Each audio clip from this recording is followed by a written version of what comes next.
The remains of a young girl were found in 1985. This particular area was a local dumping ground. The investigators found a beaded necklace that was obviously one for a child. She was ultimately classified as a Jane Doe. This is a young girl who was murdered, and people wanted to know what had happened to her. I remember just being sad. If somebody is missing this child. I remember there was one piece of paper in the case file, that was it. We thought we had a match with a missing girl. I had chills. This has to be her. And then DNA said no. Skeletal remains that have been sitting out in the woods for a long time. They could have animal DNA, bacterial DNA. The human DNA could be drowned out. It was a dead end. There were no leads. It was just so unsolvable. The case followed me for 19 years, and there was nothing that we had not tried. And then one day I got a call.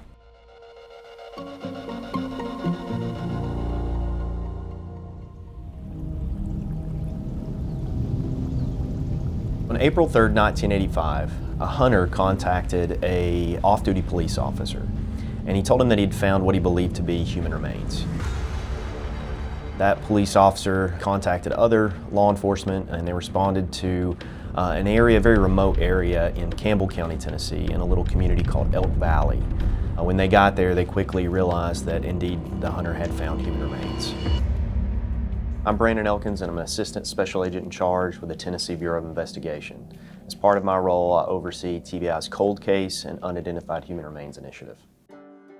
The Elk Valley community in Campbell County, Tennessee is a very small, tight-knit community, a very rural area. Everybody goes to church on Sunday, and it's a place where everybody knows everyone else. It doesn't have stores, it doesn't have red lights, there's no sidewalks to walk on. It's a beautiful place, one of the most beautiful places probably in Campbell County. But it's a place where this type of thing just doesn't happen. When investigators arrived on the scene, they had a lot to try to figure out. This particular area was known to locals as a local dumping ground.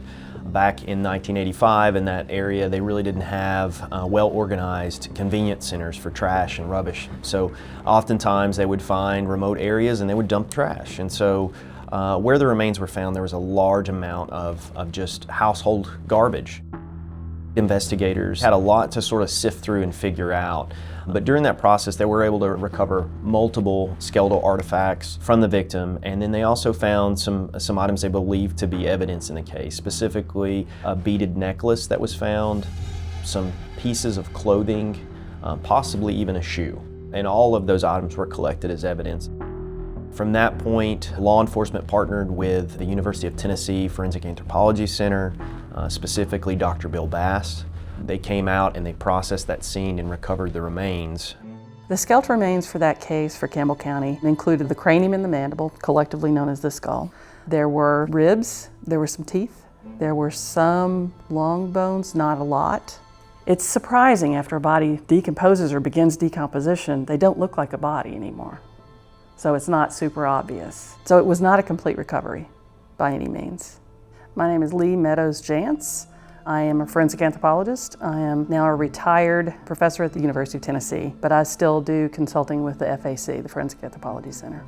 Forensic anthropology is the identification of human skeletal remains. We do not determine manner of death. However, we can provide information about what might have happened to the individual that the medical examiner would then use to base that determination. Back in the day, before we had a donated collection, Dr. Bass would use forensic case skeletons to teach forensic anthropology here at the University of Tennessee. Decomposition is not pretty. It's pretty gross, but it's fascinating. And the variables are incredible. You've got the weather, so rain, wind, temperature. You've got the bugs. So there's so many variables and so many things. The skeletal remains for that case for Campbell County was one of the cases that we worked. So as a graduate student, as a master's student, I worked that case in class. I think we estimated the final age range was 10 to 15. And I thought 15 was too high. And in my mind, it was more like 10 to 13. And I remember just being sad about, if somebody is missing this child. utilizing the technology and understanding that was available in 1985. And Dr. Bass determined that the remains were those of a white female. Based on the odontology examination, he determined that she was likely middle class. He was also able to date that the remains had been there for possibly 2, 3, 4 years based on insect activity as well as the condition of the remains. So obviously law enforcement and the tools we use has changed a ton since 1985. So go back in time for a minute. 1985, you had the skeletal remains to look at. We can analyze those. Dr. Bass did a great job of that. And then the other tools that were available at the time were very limited, right? We had no DNA. CODIS in the United States didn't go on board until like 1998, in Tennessee until 2002.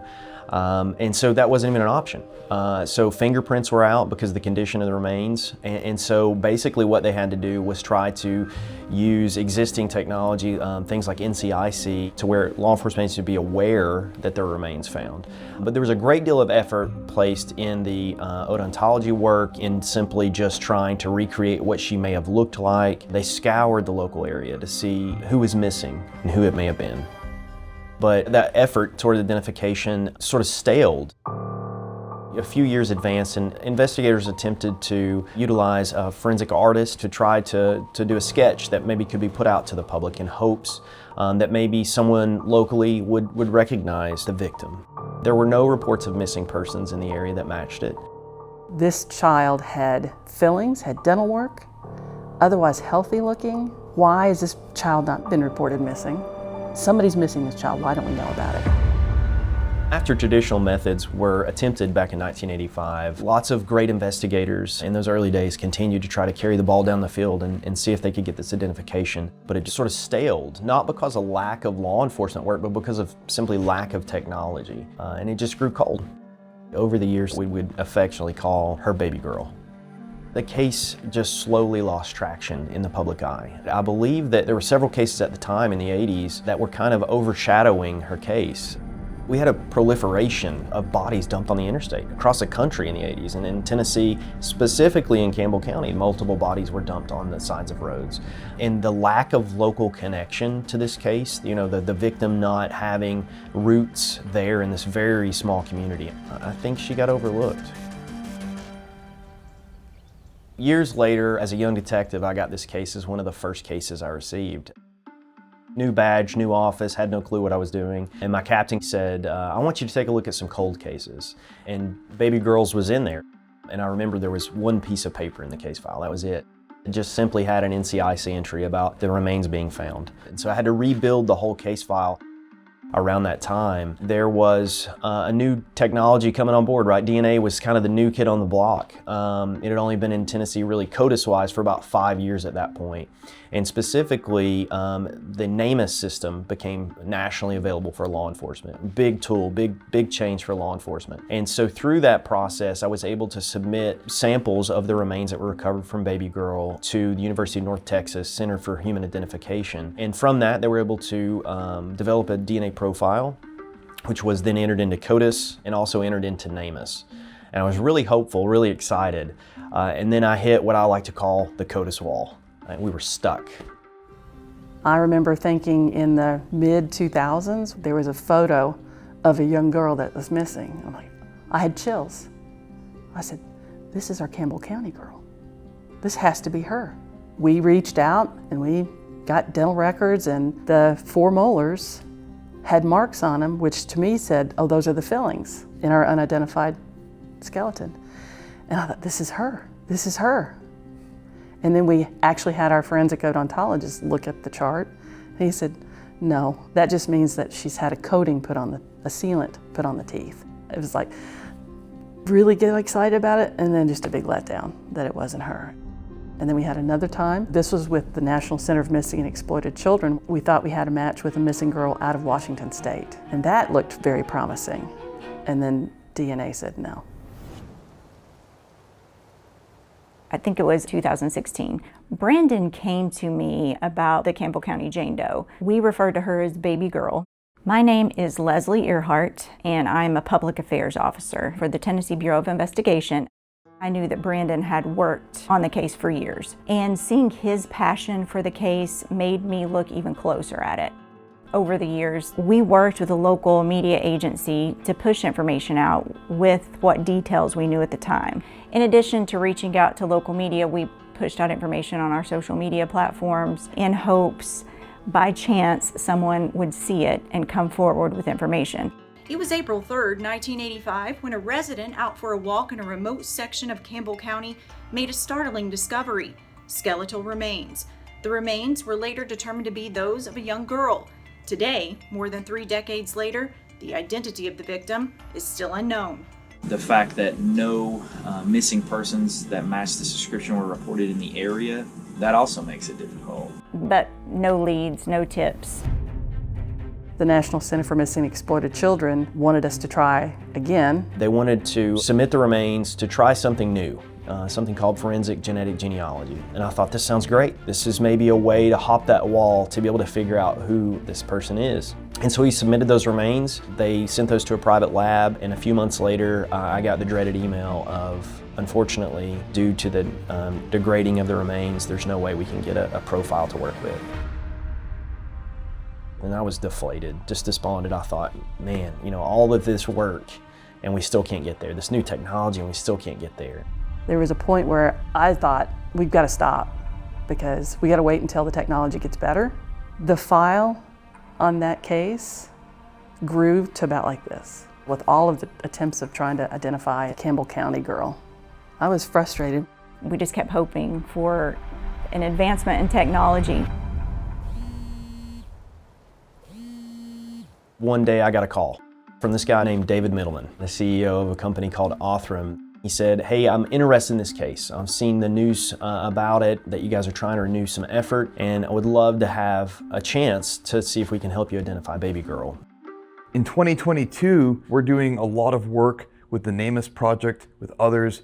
Identifying human remains is really important to us. My name is David Mittelman, and I'm the CEO of Othram. When I first talked to Brandon Elkins about working on this case, there had been decades of non-productive leads, and I think at this point he was beginning to wonder, should he continue to keep trying to generate leads? Particularly, should he keep testing the skeleton? There's not, infinite remains available, and every time you test DNA, you destroy it. So the DNA that you're testing is consumed in that process. You don't get it back. So every time you have a failure, it's not just a lack of information, but it's the loss of evidence that's irreplaceable. And at the time, we didn't have specific funding set aside. We'd used the grant money that we'd had to try with another private lab, and I told him, I'm sorry, but I just don't have the funding right now. Let me check on that. And he said, no, we have funding. We have donations that have been made, and we would like to fund this case. So I said, great. When we got involved, we discovered that although they were able to build a profile in 2007, enter her into NamUs, enter her into CODIS, they're no closer to finding out who she was. Of course, this is a child that we're trying to identify.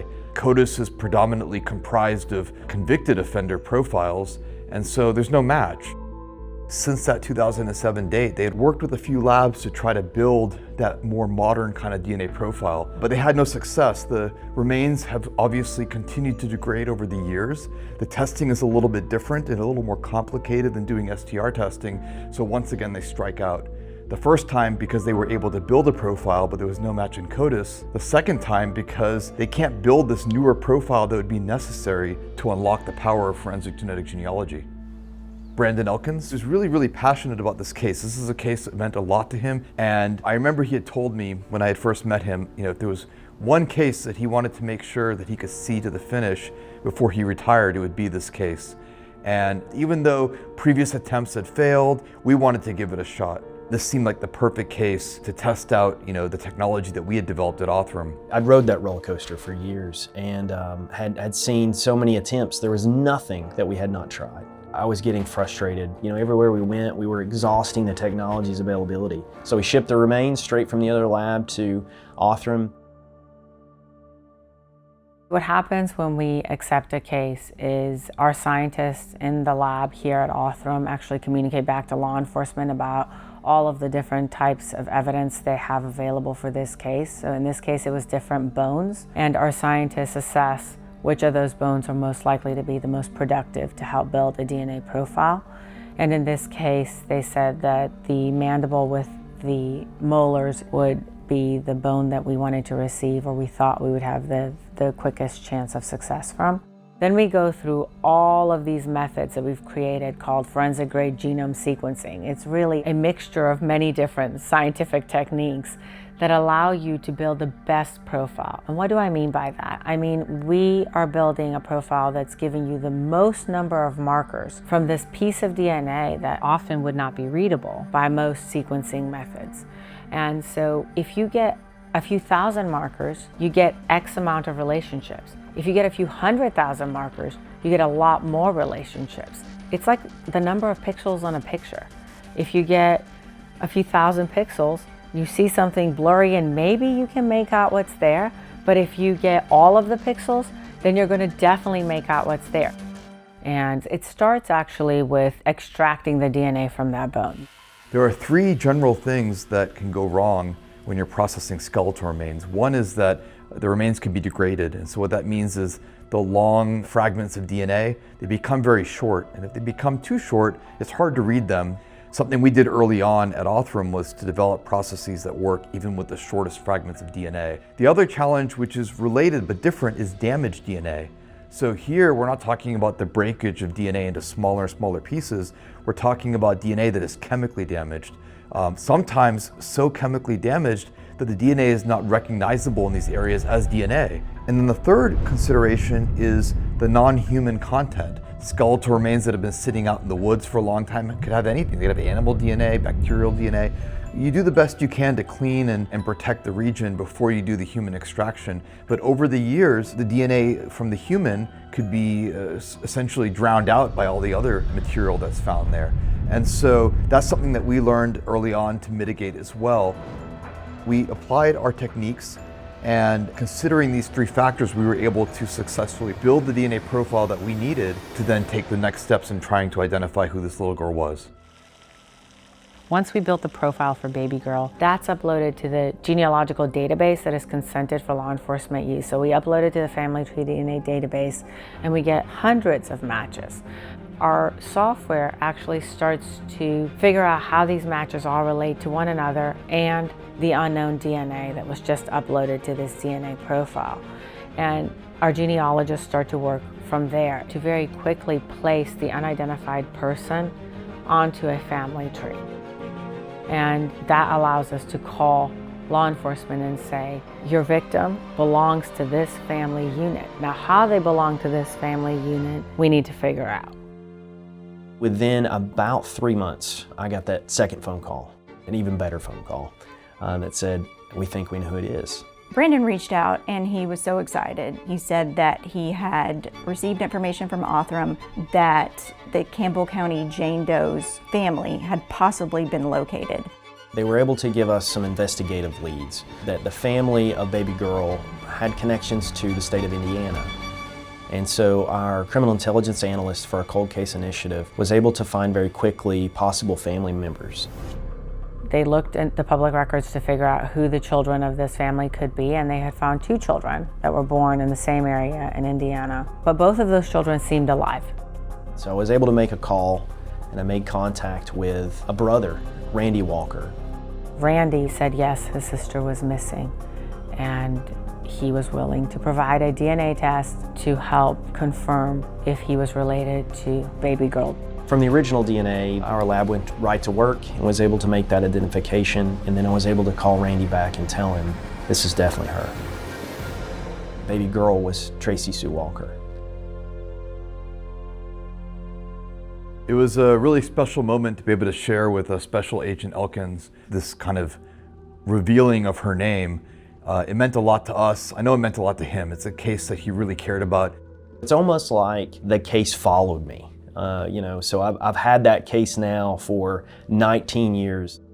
And so to have the opportunity and honor to be able to get Tracy's name back and to be able to get the answers for the family, it's huge. Most rewarding thing I've ever done in my career. We got the word. Brandon called me and told me about it, and I couldn't believe it. I was so excited. She's real. She's a real person. It was a huge relief to know that she's finally been identified. The family finally has an answer. I was not expecting to learn that she was all the way from Indiana. I thought maybe somewhere else in Tennessee.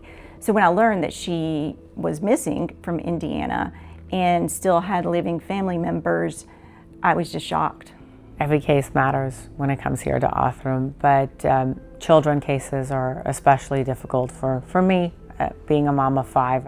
I can't imagine being the family of a little kid that goes missing and you have no answers for 40 plus years. And her parents died before we got answers for them as to what happened to their little girl. Hearing Randy speak about how it was not knowing all these years where she ended up, it was really eye-opening. He was heartbroken but also relieved to finally have a few answers. Tracy's brother, Randy Walker, was able to tell me everything about Tracy, about her life, about her as a person. And that's the thing I think that sometimes gets forgotten in all of this, is that it's not a case file, it's not a number, it's a human. Randy said that he never forgot his sister. He had carried her with him all of this time, and that not knowing what had happened to her was very difficult for him. It shows that it doesn't matter how many years go by. If you lose someone you love and you don't have answers, you can't move on. Randy was able to tell us a little bit about Tracy. She was a normal high school kid. You know, she had a group of friends that she spent a lot of time with. She would like to go to the mall. He described his sister as this really happy girl that was excited about working on hair. She wanted to be a hairdresser. He told me that she sometimes cut his hair. Sometimes that went well, sometimes not so well. He was able to just tell me enough about her life to help me get a glimpse inside. She had her whole future planned out. She knew what she wanted to do. This wasn't a little girl that was lost and navigating through life. This was someone that she had her life together. She was excited about it. Her future was bright, and it was just cut short. When I saw Tracy Sue's picture, she appeared sweet and innocent and had a beautiful smile, and it really made it register that she was a young girl whose life was cut short, and it was so unfair.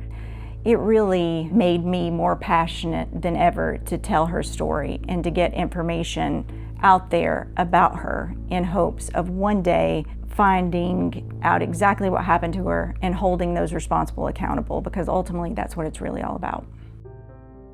The announcement from the Bureau came in August 2022. We sent a news release to media and posted information on our social media platforms, essentially announcing that the young girl who was referred to as baby girl had finally been identified.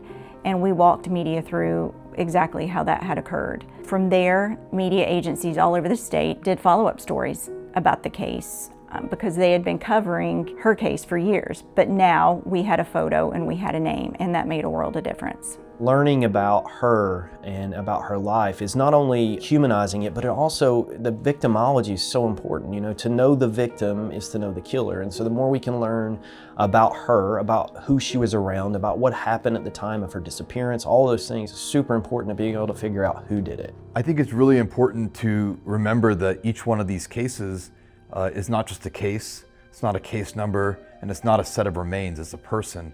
And it's hard to appreciate that, particularly as the years go on, because an unidentified person by nature is hard to connect with. But when you finally do identify someone and you see who they are, it immediately humanizes the story, and all of a sudden you realize it was a person, and in this case, a small child, and someone did harm to that child. This is a new case now that emerges from the identification of who she was to then figure out what happened to Tracy. We continue to build out the pieces of the puzzle, right? Because it's an unsolved case. We're able to work with local investigators in Indiana to be able to look into the circumstances surrounding her death, who may have been involved in that. What we learned from the Walker family as well as local law enforcement is that Tracy went to the mall with friends and then just vanished. She had gone missing from Indiana in 1978, but her remains weren't found until 1985 in Tennessee. A lot of people will ask, why did no one recognize this person? Why weren't they identified? Well, there's two big problems with human remains cases, and one is, essentially time. And in this case, many years had elapsed before her remains were found. And so it wouldn't have been obvious that someone found 7 years later was this girl that was missing in 1985. And the second thing is geography. So because she was found far from where she went missing and 7 years later, it just wasn't obvious. And without DNA testing, it may have been impossible to identify who she was. You know, the advent of this new technology, you know, I've said it many times before, but it's like horse and buggy and Tesla. You know, it's just such a game changer for law enforcement. We've learned more about the case since the identification than we learned in all the combined years before that. Homicide cases that are cold are tough. They're so hard to solve. But if you wanted to amp up the difficulty, you would give it an unidentified victim. If you don't know who that victim is, it makes the cases so much harder. We see so many of these cases across the country from the 70s, 80s, 90s where the victim has never been identified and the homicide's cold. These cases fall back on TBI's motto, which is that guilt shall not escape nor innocence suffer. Tracy Sue Walker's case is a perfect example of that. We are determined to solve these cases where families are waiting for answers. Based on the success from the Tracy Sue Walker case, I quickly realized there was a lot of value in us trying to use forensic genetic genealogy to identify more victims. And so we came up with an idea to ask for $100,000 to specifically target the cases that we had that were unidentified human remains victims in Tennessee. In 2022, we approached the governor's office and the General Assembly about the idea of the Unidentified Human Remains Initiative, and it was a no-brainer for them. I met with representatives at Othram and was able to submit those cases. Now we're up to 10 individuals who have been identified. It's amazing. We literally went from having no one identified of all these cases to one right after the other because of this new technology. It's a place that I never thought that we would be. But now I'm very optimistic about the other cases we have. I think this case comes down to us receiving the right piece of the puzzle, the right piece of information. People knew who Tracy was. Someone knows all the answers to this case, and I think that we're very close. The public can gain more information about Tracy's case by going to our website, justicefortracysue.com. If anyone has information about Tracy Sue Walker or the individuals she may have been around leading up to her death, please call 1-800-TBI-FIND. There's no tip that's too small. If you know something, tell us. The information you have may be the difference in us determining who killed Tracy Sue Walker and us never finding out.